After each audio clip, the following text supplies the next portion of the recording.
Karena saya nggak pernah sekolah film, saya belajarnya otodidak. Oh really? Iya, dan karena saya nggak pernah pengen sekolah film dari kecil, tapi nggak dikasih. Kita itu film pertama di Indonesia yang nutup jalan utama Main Street buat 7 hari, dan sempat nyebabin macet di daerah Jakarta Utara waktu itu.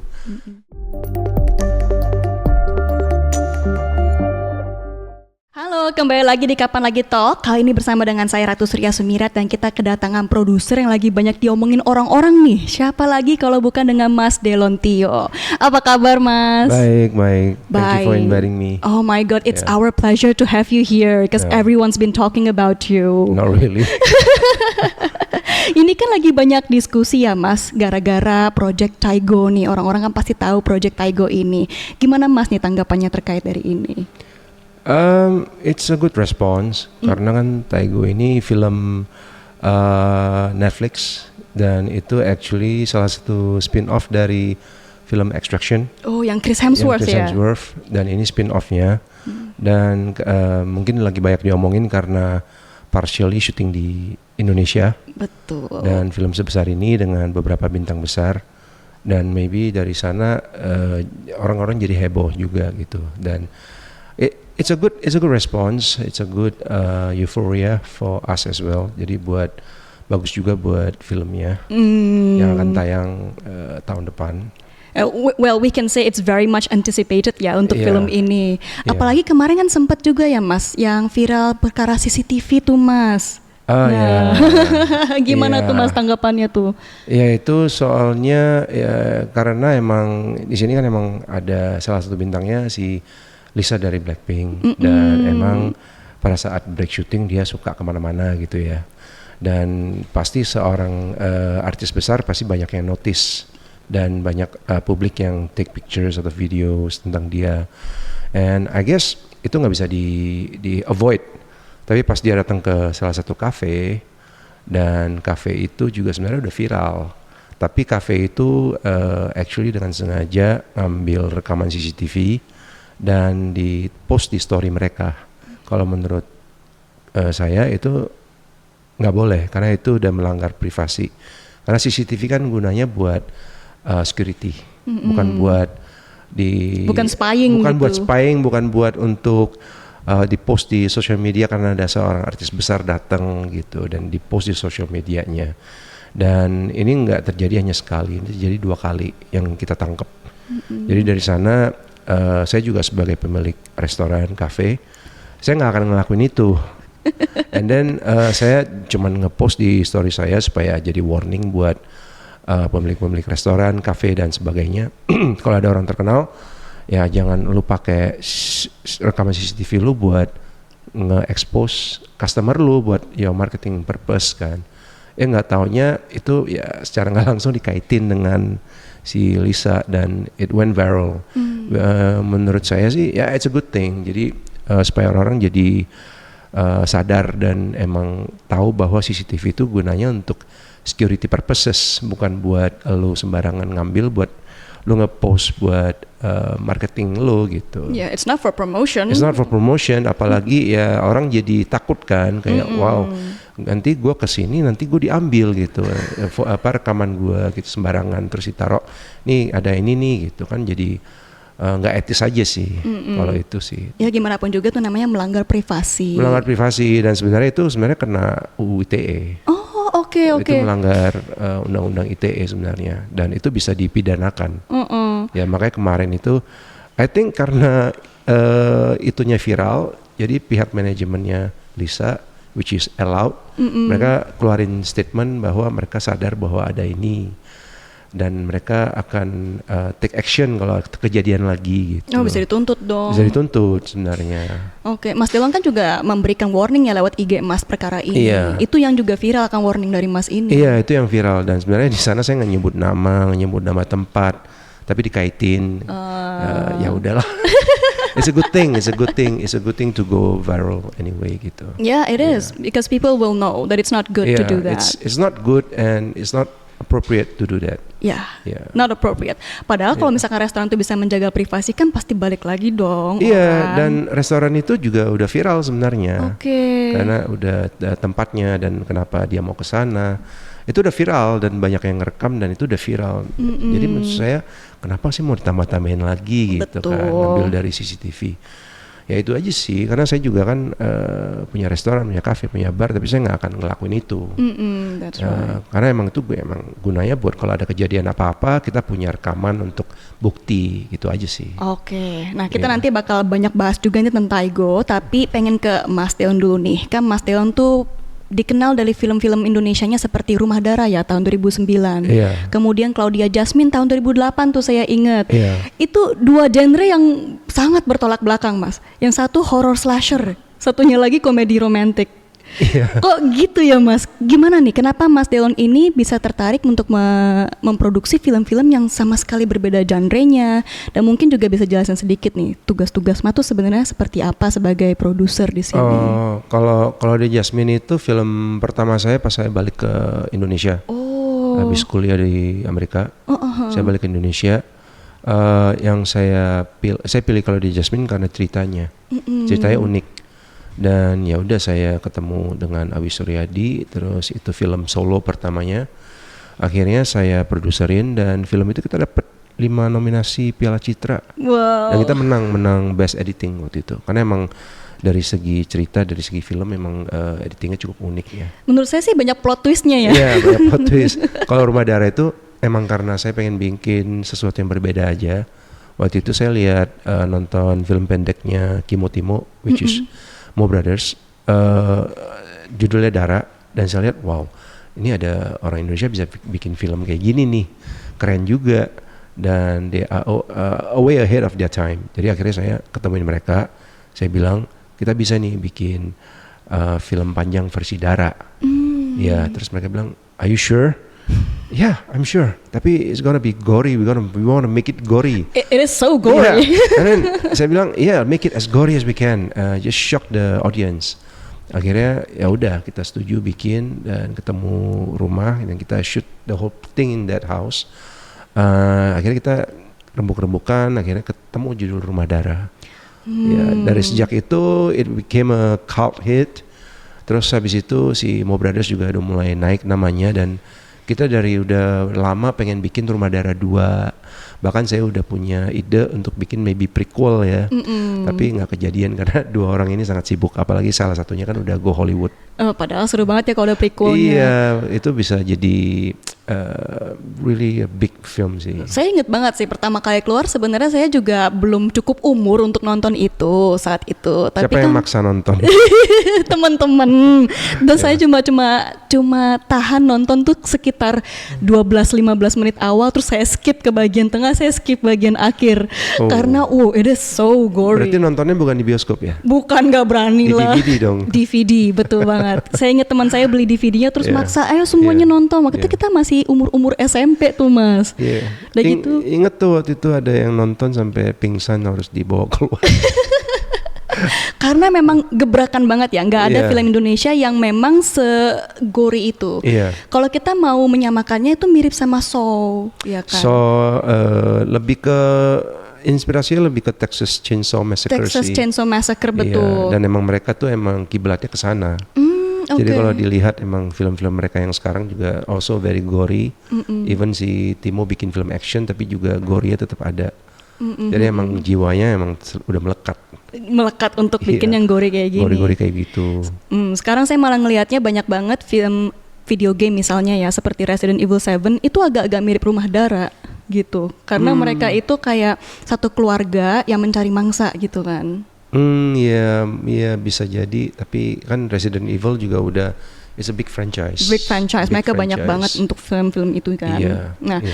ini juga pertanyaan awam aja ya, Mas. Sebenarnya tugas seorang co-producer itu seperti apa? Di bayangan orang-orang, apa bedanya sih antara produser, director gitu?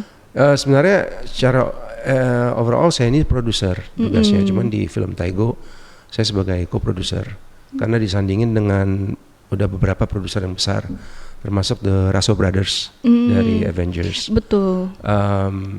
Dan juga ada si Ma Dong-seok sebagai produser juga, dia yang punya ide, dia yang menggagasin filmnya dan tawarin ke The Russo Brothers. Karena mereka yang punya IP Extraction Universe ini. Dan juga karena emang syutingnya partially di Indonesia. Jadi ya saya sebagai co-producer yang untuk service everything di Indonesia. Oh, jadi tugas Mas tuh memastikan semua production yang berjalan di Indonesia itu lancar. terjadi dan lancar. Oh, ribet banget dong perkara mikirin biayanya, tempatnya, izinnya gitu. Iya, lumayan sih karena kita itu film pertama di Indonesia yang nutup jalan utama Main Street buat 7 hari. Dan sempat nyebabin macet di daerah Jakarta Utara waktu itu. Tapi kalau soal izin, nah ini juga jadi yang pingin saya bahas karena kan udah impian saya pengen bikin supaya filmmaker luar bisa bikin film di Indonesia. Karena kita udah kecolongan banyak banget, kayak film yang settingnya di Bali malah syuting di Australia, film yang harusnya syuting di Jakarta malah syutingnya di Bangkok. Jadi makanya ini saya balikin gitu, saya pengen ada orang luar untuk syuting di Indonesia. Jadi makanya pas saya emang udah kenal sama Ma Dong-seok sejak 2024. Dan dia bilang oke, saya mau bikin film di Indonesia katanya. Oke, welcome. Akhirnya pas mereka udah dapet untuk bikin film Taigo ini, tadinya mau syuting di Thailand. Cuman karena saya bilang kenapa nggak coba di Indonesia. Akhirnya mereka coba, mereka datang scouting. Akhirnya sutradara bahkan kayak production designernya itu bahkan dari Parasite. Lee Ha-jun itu production designer Parasite. Dia juga di film ini? Dia juga di film ini sebagai production designer, dia nge-set sama, jadi jalanan kosong di set sama dia itu jadi kayak dunia lain jadinya. Emang nggak main-main. Jadi akhirnya mereka semua scouting di sini selama seminggu dan akhirnya mereka decide oke, kita mau di Indonesia. Jadi ya udah, itulah awal mulanya. Waktu itu berapa lama tuh di Indonesia? Total. Waktu scouting sekitar seminggu, syutingnya sekitar 40 hari di Jakarta dan sekitarnya. Ya. Cepet banget. Itu Jakarta sekitarnya udah termasuk ke Bandung juga? Itu udah termasuk ke Bandung juga. Wow. Jadi 40 hari, cuman emang syuting ini lumayan terasa intens. Jadi 40 hari serasa 6 bulan. That is so intense. Yeah. You have less than 2 months to prepare for this all. We actually prepared like 3 months before. Okay. 3 months we prepare it, but we shoot it for 40 days. Ini kan kita melihat bahwa ternyata tugas seorang produser tuh banyak sekali ya. Jadi butuh nggak sih skill khusus atau pendidikan khusus gitu sebelum terjun menjadi seorang produser? Perlu dan enggak. Oh, gimana? Karena untuk jadi seorang produser perlu management skill yang bagus. Karena a producer is basically a good manager. Basically a production manager ya, untuk manage satu produksi dari A sampai Z. Kalau untuk perlunya untuk ke sekolah film perlu atau enggak? Perlu dan iya. Kecuali kalau misalnya mau jadi sutradara, mau jadi editor, itu juga semuanya sebenarnya itu bisa belajar sendiri. Karena saya nggak pernah sekolah film. Saya belajarnya otodidak. Oh really? Iya, dan karena saya nggak pernah pengen sekolah film dari kecil tapi nggak dikasih. Jadi yang di Amerika kemarin sekolah apa itu? Saya sekolah advertising, periklanan. Wow. Jadi saya cari cara gimana supaya saya bisa syuting karena emang obsesi saya untuk syuting. Tapi ternyata salah. Akhirnya saya cari cara gimana supaya saya bisa masuk ke industri film. Jadi saya sempat magang di film-film indie waktu di Amerika. Dan saya beli banyak banget buku-buku tentang film. Jadi saya belajar di sana. Bahkan waktu itu YouTube aja belum ada. YouTube kan baru ada 2004. Tapi sejak itu 2006 ke atas udah banyak banget yang tutorial tentang filmmaking. Ya saya belajar banyak dari sana. Cuma tetap aja yang kita belajar itu kan kebanyakan teori. Untuk bisa benar-benar belajar itu kita harus terjun. Jadi kalau misalkan mau belajar tentang film, ya paling benar kalau bisa cari cara magang di film, produksi film. Tapi jauh banget tuh dari advertising ke filmmaking, kayak how did that happen?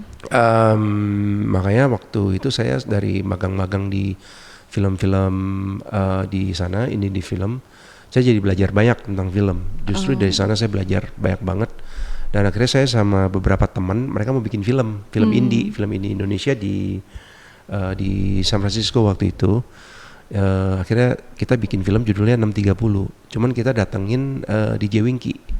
sama Dina Olivia jadi bintangnya. Mantep Itu tuh. film indie sih, jadi itu film pertama saya. Akhirnya pas kita balik ke Indonesia kita tayangin tuh film. Habis itu saya mau ngedalemin, jadi saya cari skrip. Saya kenalan dengan beberapa filmmaker di Indonesia, termasuk Awi Suryadi, dan akhirnya ya udah dengan skrip yang dia punya waktu itu Claudia Jasmine ya jadi. Itu reaksi orang tua gimana? Cause at the end of the day you are rebelling against them. Not really good. Really? Not really good, but Masa nggak bangga lihat nonton film anaknya di bioskop tapi gitu? eventually kan yang mereka mau tahu adalah film lu cuan nggak? Eventually ya begitu kan. Ya cuan atau enggak kan relatif. Tapi kalau untuk cuannya ya saya akhirnya banyak produksi di TV. Saya bikin banyak TV series, banyak bikin FTV, ya itu buat cuannya. Kalau film itu buat idealismenya gitu. Jadi sekarang bisa dibilang orang tua tuh udah ikhlas ya. Ya, Oke, anak saya ya udah lah ya. Juga udah berumur ya udah. Ya. ya well as kids we choose our own path kayak Yeah, gitu. I think we should let kayak I have 3 kids. I want to let them find their own path. I don't want to be sort of a selfish parent. I never force them academically, nggak pernah. Asalkan mereka nggak gagal aja, nggak fail aja. Ya kayak anak pertama saya juga sekarang dia ngambil jurusan matematik. Oh, oke. Ya jadi saya yang wow matematik itu dapat dari mana? Ya kan saya juga sangat di matematik cuma tahu plus minus kali bagi. Itu that's all. sebenarnya bakat terpendam Mas Delon. Iya, iya. Diturunkan ke anak. Ya semoga itu benar ya. Oke, nggak ada yang nyangka ya bahwa ternyata dari background advertising kemudian melipir-melipir ke film, sekarang akhirnya bisa memproduksi film seperti ini. Nah, untuk bisa memutuskan sebuah proyek film kan pasti juga sebuah keputusan yang bisa dibilang sangat besar ya, dan kadang mungkin juga sulit dengan banyak pertimbangan. Nah, seperti apa tuh proses pitchingnya mulai dari point of view-nya seorang produser gitu? Untuk ini sih beda-beda, subjektif. Saya dengan produser lain mereka punya pandangan yang berbeda. We have different point of views. Kalau buat saya bikin film yang bisa travel internationally, film yang bisa go global, bukan hanya lokal. Jadi sekarang ini saya nyari film-film yang punya tema global appeal. Makanya kan my next movie is a action movie dengan si Iko Uwais, judulnya Pendekar, atau international title-nya Warrior. Ada juga satu saya udah dapat license, saya belum bisa sebut namanya, tapi saya mau nge-remake film action Korea yang lumayan terkenal, and it will star a big star as well with an international director. So those are the kind of films yang saya cari. Will it be Indonesian or English? It'll be Indonesian, but with probably hopefully international stars. And we already have kita udah kirim ini ke Berlin Film Market and we got really good response. So these are the kind of movies yang saya cari. Ini Berlin Film Market yang tahun 2025 kemarin. Bukan yang baru kemarin bulan kemarin. Bulan Yang kemarin. bulan kemarin, and we send these 2 movies, Pendekar dan this Korean action remake, The Secret. movie. It will be announced probably next month, and it was very very well received. Very well received. I'll be very excited to see that. Yeah, you'll be very exciting to do. It'll be a very exciting movie. Yeah, itu hopefully we can produce it this year. Nah, kalau untuk produksi sendiri biasanya memakan waktu tuh berapa lama sih harapannya? Mungkin setahun kah, 2 tahun kah? Enggak juga, karena kan tergantung filmnya. Biasanya persiapan bisa lebih lama, 3 sampai 5 bulan. Syutingnya bisa up to 3 months. Dan juga editingnya sekitar 2-3 bulan, so totally it will take like 6 to 8 months. Belum lagi kita harus tunggu jadwal tayang yang itu agak lama, so it will usually take setahun sih sampai filmnya tayang. Oke. Iya. Nah, mungkin dari selain aspek produksi ya, tentunya kan juga produser harus memikirkan sisi promosinya nih. Yeah. But seeing that you have a background in advertisement, that's a piece of cake for you, surely. Not really. The idea is always there, but we still need the money. Oh, oke. So pelicin tetap harus ada. Nah, how? Ya dari budget yang kita udah set up, ya harus ada yang kita sisihkan buat promotion. Biasanya total budget itu 30% goes to promotion. That's a Yeah. lot. But that's essential. Okay. That is necessary. So kita harus set aside that budget for promotion, karena film mau sebagus apapun kalau promosinya nggak ada atau unheard of, orang juga nggak akan tahu. Terus menaikkan antusiasme di masyarakat tuh paling jitu mengenai cara ini seperti apa? Itu I cannot say for sure, karena balik lagi ada beberapa different segmentation buat different audience. Contohnya misalkan penonton film sore yang menurut saya sangat bagus, itu belum tentu mau nonton film-film horor lokal. Atau film-film horor lokal belum tentu mau nonton film kayak sore. Kan nggak mungkin kayak penonton film Jumbo nonton film sore juga, karena film sore kan film dewasa. Betul. Dan itu sih, tapi yang saya lihat beda-beda produser punya cara yang beda-beda buat promosi. Kalau di-spill nih, boleh di-spill ya. Yeah. Caranya Mas Delon untuk meyakinkan klien ataupun partner untuk bisa melakukan advertising ini seperti apa? Maksudnya buat invest? Ya, to invest gitu. Itu saya sendiri harus tertarik dulu sama filmnya. Kalau saya udah tertarik, I'm able to propose ke calon investor untuk tertarik buat invest di film ini. To convince ya. To convince them. Karena emang the first thing ya, you have to be confident about your product. You have to be sure, you have to be interested in your product. Baru bisa kita propose ke investor untuk pitch ke investor untuk bisa ikutan di film ini. Yeah. It's very challenging, must be very challenging. It used to be challenging when I was younger, because maybe orang masih mikir, ini orang siapa sih? Masih muda, masih ingusan gitu. Anak ya. bawang nih. Anak bawang nih. Jadi memang in the past ya kita gabrukan aja, kayak misalkan kayak Rumah Dara, kita gabrukan nyari dananya. Sampai pada saat udah syuting dananya masih kurang, tapi tetap aja kita gabrukan. Karena masih waktu itu kan kita masih umur 20-an waktu itu kan. Jadi masih gabrukan. Lama kelamaan saya mikir nggak bisa nih bikin film kayak gini. Bikin film tuh udah harus ada a set of investors, dan emang udah ada investmentnya udah ke pool gitu semuanya, baru bisa bikin film, kalau nggak bisa. Tapi as I grow older, I realize that people trust you more.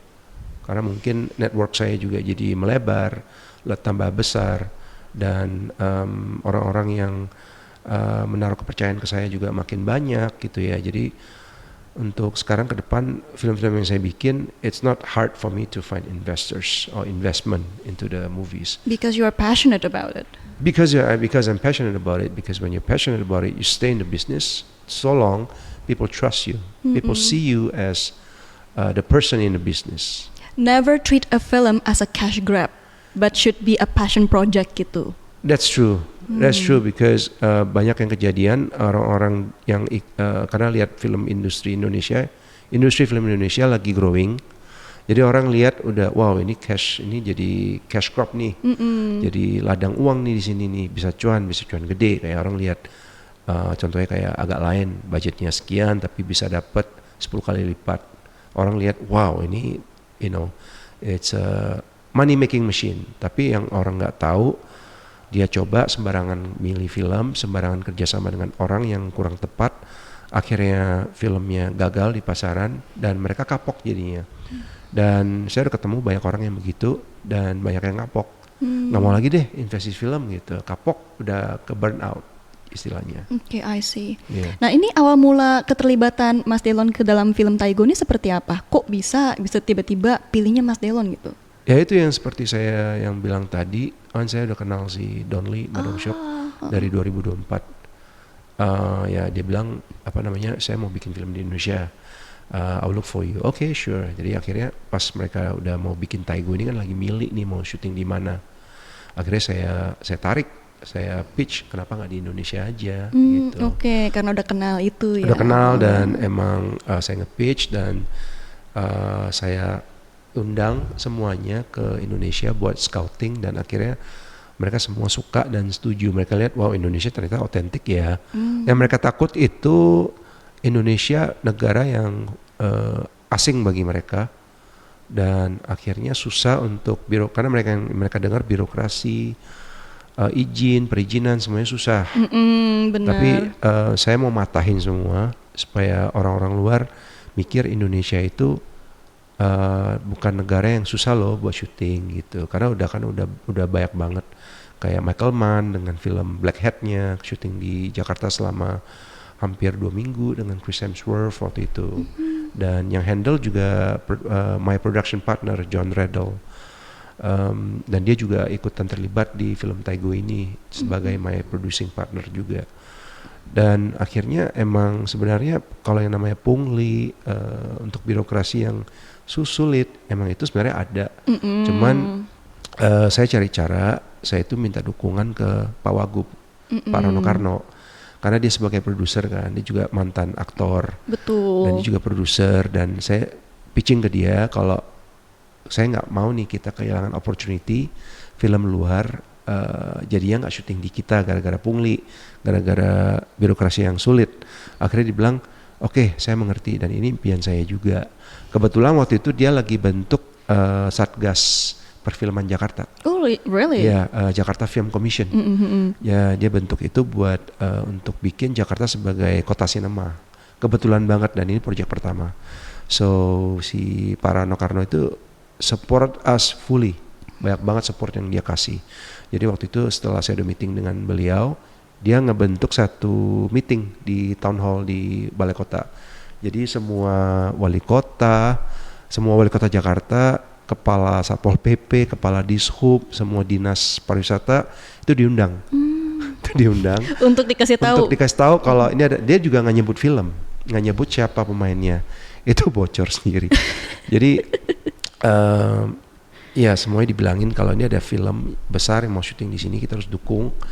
Jadi itu mempermudah izin kita ke kepolisian, izin kita untuk lokasi, semuanya become so much easier. Because he supports you Because he fully. supports us fully. Oh, dia bisa dibilang Dia tameng ya di sini ya, dia. tameng, dan dia juga sangat bangga kan kalau Jakarta itu jadi kota yang dipilih buat syuting film sebesar ini. Jadi dia bangga juga gitu. So regarding challenges untuk skala produksi sebesar ini, the biggest challenge for you itu apa? Biggest challenge untuk ngusir orang-orang yang masuk. Ngusir para Pak Ogah ini. Ngusir para fans. Oh, fans. Para fans yang datang dengan tiba-tiba. Oh, bahkan bukan soal punglinya lagi, but the fans yang tiba-tiba datang. Pungli hampir nggak ada lagi, soalnya kita Okay. benar-benar didukung kan. Jadi nggak ada pungli. Dan benar-benar di setiap lokasi ada Satpol PP, ada Dishub, ada polisi. Bahkan kita syuting di tempat yang sangat sulit juga, semuanya juga dengan mudah akhirnya. Cuma yang susah memang untuk karena Indonesia kita nggak bisa fully bikin steril, jadi ada aja orang-orang yang tiba-tiba nyelip terus ambil video kayak gitu-gitu. Itu yang kita mesti, yang hampir setiap hari kerjaan kita buat ngejar orang itu, buat suruh delete. Itu beneran udah tugas kita setiap hari. Ada aja sih yang bocor, yang akhirnya bocor di sosmed kan. Ya, but those kan itu nggak bisa we cannot avoid that. 100%. So the biggest challenge is the die-hard fans ya. The diehard friends, the public, public. they are actually excited about this project. Jadi mereka mau just take a document dan post on their social medias. Kayak gitu sih. Kesan seluruh production team selama lagi di Indonesia seperti apa? Mereka punya something good to say about Indonesia probably? Oh yeah, a lot of good things to say. The directors and the crews, even the cast, they're happy. They're happy to shoot in Indonesia. Are they thinking And about they enjoy. having? Okay. They enjoy. Yeah, definitely. Mereka udah come to me saying that, oh, I have this project. I'm thinking maybe Indonesia is suitable. So okay, that's a good thing to have. Jadi kita udah ada lanjutannya lagi gitu. Well, that's great. Yeah. Probably they will want to have vacations here too. Ya, habis soalnya setelah selesai syuting mereka bukannya pulang malah jalan-jalan. Betul. Malah ke Bali, ke Pulau Seribu. Jadi they actually really enjoy it. They enjoy the weather karena we have the tropical weather yang mereka nggak punya. Yeah. And probably I need to ask you this, dalam memproduksi sebuah film itu atau memproduseri ya sekarang kan, kalau misalkan sebagai Mas Delon produser di sini, hal yang jadi pertimbangan utama itu apa? Apakah ceritanya, potensi komersialnya, idealismenya mungkin, dan bagaimana Mas bisa menentukan mana yang harus difokusin dulu tuh? It's a combination of those three. Oke. Jadi pertama yang pasti cerita, terus kedua potensi komersial, dan ketiga ada idealismenya enggak gitu. Idealismnya seberapa besar? Kalau buat saya, I'm not really a big art house movie maker. Saya lebih ke film yang lebih bisa komersial sebenarnya. Tapi tetap film komersial juga bukan totally komersial, tapi juga ada sedikit idealismenya lah. Jadi supaya tetap bisa nanamkan our idealism into biar the ada project, nyawanya. biar ada nyawanya. Karena kalau totally hanya untuk komersial itu menurut saya jadi kayak zombie. Jadi kayak zombie, nggak ada nyawa jadinya. Betul. Ya, tapi tetap for me tetap is the story. Okay. Yeah. So, what's your favorite film this year atau maybe last year? Yang paling menarik menurut Mas Delon itu film apa? This is hard to say karena banyak banget film. Iya, banyak pasti. Dan saya lagi nggak nonton banyak film sebenarnya. Oh, oke. Cuman mungkin kalau buat film tahun lalu menurut saya yang bagus itu Sore. Sore menurut saya itu bagus. Menurut saya Yandi Lawrence is a very huge potential director with a very huge potential. Dari segi cerita, eksekusi, acting, directing, semuanya menurut saya itu lumayan bagus. Dan it deserve the recognition, it has. It deserve it. Dan saya really hope that Yandi will make more films like this or even better films. Or maybe sequels to this. Maybe sequels, and not only for Yandi, I hope for like Indonesian, we have more much good filmmakers like Yandi Lawrence. I really hope for that to happen to our industry. Oke. Yeah. Jadi untuk pendapat filmmaker di Indonesia sendiri seperti apa nih? Maksudnya kayak gimana pendapat? Mas Delo menganggap untuk di Indonesia nih the films apa yang mungkin perlu ditingkatkan atau gimana tuh? Mungkin karena kita kekurangan SDM sih. Kita kekurangan SDM. Mungkin kita perlu lebih banyak lagi institusi or film schools, atau mungkin kita perlu to encourage the younger people untuk mau masuk ke dunia industri film. Karena industri film kita udah growing. Tapi as Iris, setiap kali kita mau syuting, krunya itu aja. Dan kadang-kadang tuh kita harus rebutan kru. It's a small world. It's a small industry. It's a very small industry. Oh, a small industry for the film. Small industry for the country. Okay. Very small industry, tapi udah terbukti kita bisa mendatangin devisa yang cukup besar dari industri kreatif. Susah ya untuk nurture orang-orang ini. Sebenarnya untuk mereka bisa punya interest, kemudian lebih banyak lagi orang yang mau terjun. Sebenarnya interest kalau bisa dilihat banyak banget kan konten kreator ya. Dan bisa dilihat yang mereka bikin sebenarnya cukup menarik. Yang dibikin itu kayak sekarang kan dengan handphone aja udah bisa bikin konten. Dan juga udah ada beberapa film. Oh, kalau film menarik tahun lalu ada satu, Left-Handed Girl. Itu film Taiwan. Itu diproduce sama Sean Baker, Oscar-winning director. He produced that Taiwanese movie, and it was shot entirely dengan iPhone. Wow. Yeah, and it looks really, really good. It looks really cinematic. It looks really cinematic. With just an iPhone. With just iPhone. iPhone berapa? iPhone 15. Bukan Pro bahkan. Bukan Pro. Wow. iPhone 15 Pro lah. iPhone 15 Okay, Pro. 15 Pro. Cuman maksudnya it's not the equipment. Karena anak-anak sekarang, filmmaker sekarang mereka, saya harus pakai kamera yang paling baru, paling bagus, kamera dengan sensor paling besar. Padahal it's not the equipment. It's the story and your execution.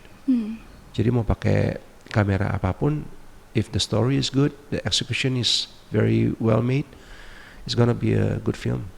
Kalau dari sisi pemerintahnya sendiri, apalagi yang perlu pemerintah lakukan untuk bisa mendukung ini?